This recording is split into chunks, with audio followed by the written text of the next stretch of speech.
Hello everyone, welcome to Enlighten Learning. So आज के इस वीडियो क्लास में हम डिस्कस करने वाले हैं कॉन्ट्रैक्ट ऑफ बेलमेंट का अनदर टॉपिक, जो कि आपका हो जाता है rights of bailor and bailee. Bailor and bailee के क्या क्या अधिकार होते हैं अंडर कॉन्ट्रैक्ट ऑफ बेलमेंट, जो कि आपका आ जाता है इंडियन कॉन्ट्रैक्ट एक्ट 1872 के अंदर। So meaning of contract of bailment and duties of bailor and bailee हम पहले ही डिस्कस कर चुके हैं। अब ये इस चैप्टर का लास्ट टॉपिक आपका रिमेनिंग है, जिसे हम आज डिस्कस कर लेंगे, जो कि आपका हो जाता है rights of bailor and Bailey.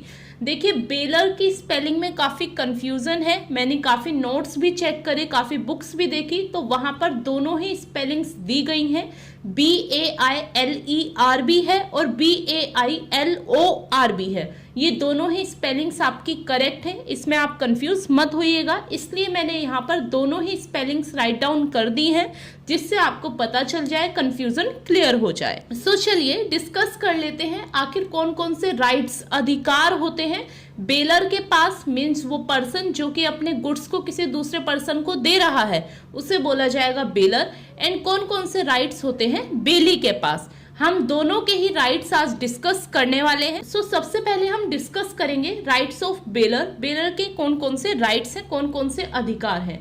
First right हो जाता है राइट टू टर्मिनेशन। देखिए, टर्मिनेशन का राइट होता है बेलर के पास। टर्मिनेशन का मतलब होता है चीजों को खत्म कर देना, टर्मिनेट कर देना, तोड़ देना। मीन्स जब बेलर चाहे वो अपने कॉन्ट्रैक्ट को ब्रीच कर सकता है, तोड़ सकता है।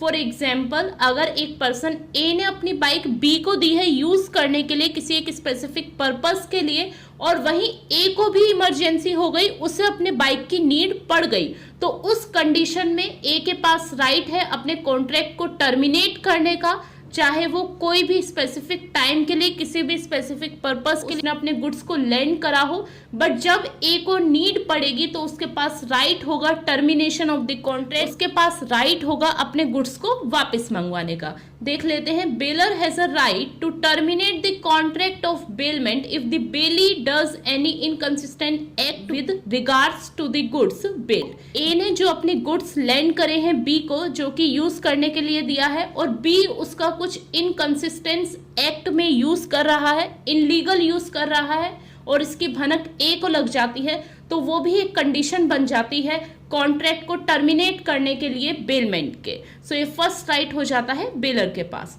नेक्स्ट सेकंड राइट हो जाता है right to demand return of the goods at any time in case of gratuitous bailment. देखिए, मैंने लास्ट वीडियो में डिस्कस करा था, टू टाइप्स की बेलमेंट होती है, ग्रेटिटियस एंड नॉन ग्रेटिटियस। अगर आपकी बेलमेंट ग्रेटिटियस है, मीन्स विदाउट रिवॉर्ड है, तो उस टाइम पर बेलर के पास में अधिकार होता है कि वो अपने गुड्स को किसी भी टाइम आपसे वापस मांग सकता है।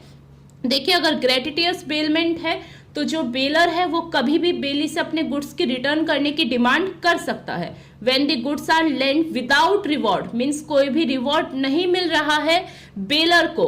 फॉर एग्जाम्पल, ए ने बी को अपनी बाइक ट्रांसफर करी है यूज करने के लिए, बट बी उसको कुछ भी पे नहीं कर रहा है, वो आपकी कहलाएगी ग्रेटिटियस बेलमेंट। मीन्स वहां पर ए को कोई भी रिवॉर्ड नहीं मिल रहा है। अगर आपकी बेलमेंट ग्रेटिटियस है, विदाउट रिवॉर्ड है, तो बेलर कभी भी डिमांड कर सकता है अपने गुड्स को वापस करने के लिए, चाहे वो उसका पर्पस कंप्लीट हो या ना हो, चाहे वो टाइम कंप्लीट हो या ना हो। सो ये भी एक राइट हो जाता है बेलर के पास में। ग्रेटिटियस बेलमेंट के केस में वो अपने गुड्स को कभी भी रिटर्न करने की डिमांड कर सकता है।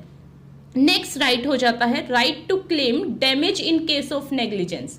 देखिए, कोई भी लॉस हुआ है, कोई भी डैमेज हुआ है बेली की वजह से बेलर के गुड्स को, सो उसके डैमेज को भी क्लेम करने का अधिकार बेलर के पास होगा।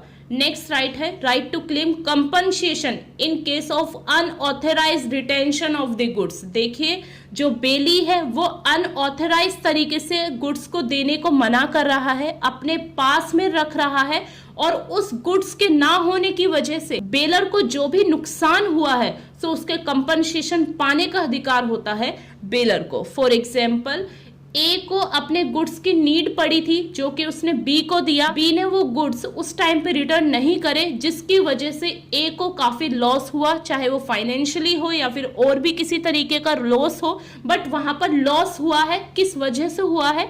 बी के अनऑथराइज्ड रिटेंशन की वजह से। मींस बेली ने वो चीज अपने पास रिटेन करके रखी, अपने पास रखी, उसे देने से मना कर दिया, या फिर उस टाइम जिस टाइम नीड थी बेलर को उस टाइम वो गुड्स वहां पर नहीं पहुंचे, तो उसकी वजह से जो भी लॉस हुआ है उसका कंपनसेशन क्लेम करने का अधिकार है बेलर को। If the bailee does not return और deliver the goods according to the bailor's direction, means जब बेलर को नीड थी, जब उसे जरूरत थी, उसने बोला कि मेरे गुड्स को रिटर्न करो, बट उस टाइम पर बेली ने वो गुड्स रिटर्न नहीं करे, जिसकी वजह से उसको काफी नुकसान हुआ, तो उस नुकसान की भरपाई करने का, उस नुकसान के लिए कंपनसेशन मांगने का अधिकार होता है बेलर के पास। सो ये हमने कुछ राइट्स देखे हैं बेलर के। फर्स्ट राइट हो जाता है right to terminate, second right to demand return of the goods at any time in case of gratuitous bailment. ये याद रखना है, ग्रेटिटियस बेलमेंट की कंडीशन पर ही वो एनी टाइम अपने गुड्स को रिटर्न करने की मांग कर सकता है, नॉन ग्रेटिटियस बेलमेंट में ऐसा नहीं हो सकता। नेक्स्ट थर्ड हमने डिस्कस करा right to claim damage in case of negligence, and fourth and last हमने डिस्कस करा right to claim compensation in case of unauthorised retention of the goods. So ये कुछ राइट्स थे जो कि हमने डिस्कस करे, और ये राइट्स हो जाते हैं बेलर के।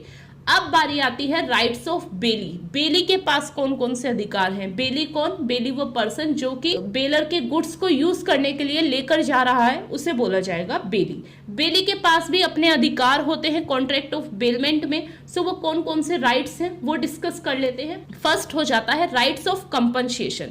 ये बात करता है section 150 of Indian contract act 1872। Section 150 बात करता है राइट ऑफ कंपनसेशन। मीन्स बेली को अगर कोई नुकसान हुआ है बेलर की वजह से, लास्ट वीडियो में मैंने एग्जाम्पल दिया था कि बेलर की ड्यूटी होती है कि वो सभी फैक्ट्स को डिस्क्लोज करे बेली के सामने। अगर बेलर का गुड्स डिफेक्टिव है, कोई भी डिफेक्ट है, तो उसे बताना कंपलसरी हो जाता है अगर बेलर को वो बात पता है तो। अगर बेलर की वजह से बेली को कोई नुकसान होता है जबकि उस नुकसान की वजह बेलर है, तो उस टाइम पर जो भी लॉस हुआ है बेली को, उसके कंपनसेशन पाने का अधिकार होता है बेली को। A bailee is entitled to receive compensation from the bailor for any loss caused to him due to failure of the bailor to disclose the defect of the goods bailed। Means यहाँ पर जो भी defect था goods में, ए ने B को bike दी use करने के लिए, बट उसके ब्रेक्स ठीक से काम नहीं करते थे। ए को ये बात पता थी बट उसने बी को ये बात डिस्क्लोज नहीं करी, जिसकी वजह से उसको नुकसान हुआ है, तो उस नुकसान के लिए कंपनसेशन पाने का अधिकार बेली को होता है। ये फर्स्ट राइट होता है बेली का। नेक्स्ट राइट हो जाता है right to return the goods to any of the joint bailor. देखिए, अगर आपका बेलमेंट जॉइंट बेलमेंट है, उस टाइम पर बेली के पास राइट होता है कि अगर बेलर वहां पर अवेलेबल नहीं है तो वो जॉइंट बेलर्स के किसी भी पर्सन को अपने गुड्स को रिटर्न कर देता है।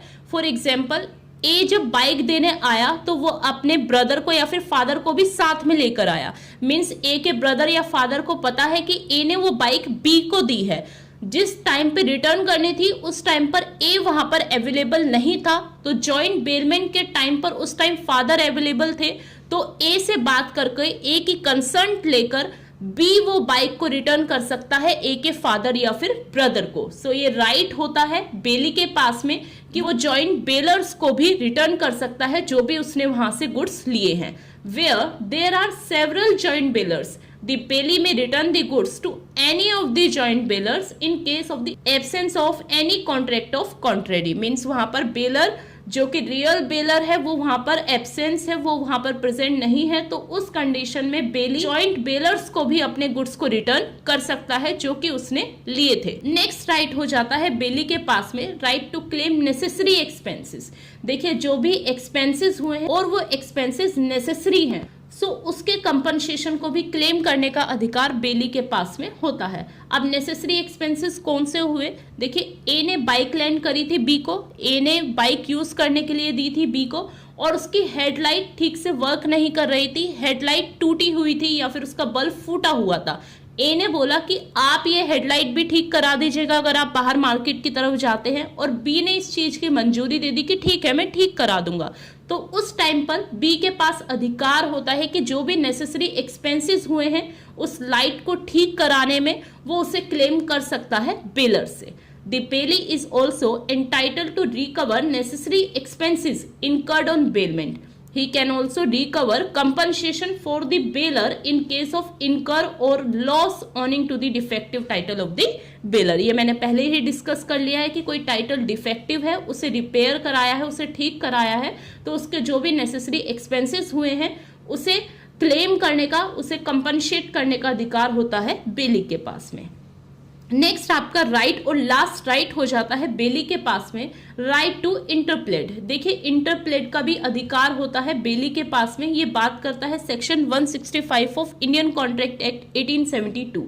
सो अब ये है क्या, देखिए इंटरप्लेड के राइट में ये अधिकार होता है कि अगर कोई अनदर पर्सन जो कि बेली ने ली है बेलर से, बट जो मांग कर रहा है वो एक्चुअल बेलर नहीं है, मीन्स बेली नहीं जानता उस पर्सन को जो कि उस गुड्स को वापस लेने आया है, बट वो उससे मांग कर रहा है, तो बेली के पास में अधिकार होता है डिलीवरी ऑफ गुड्स रोकने का, वो चीज उसे ना देने का और उसे कोर्ट में शू करने का।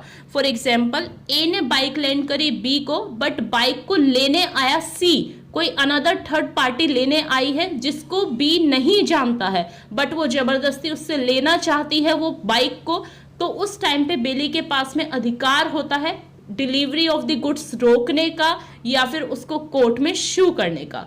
सो ये कुछ राइट्स होते हैं बेली के पास में। आई होप आपको अच्छे से क्लियर हो गए होंगे।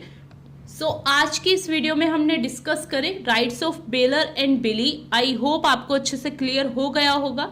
कॉन्ट्रैक्ट ऑफ बेलमेंट का ये लास्ट टॉपिक था जिसमें हमने आज डिस्कस करा है rights of bailor and Bailey.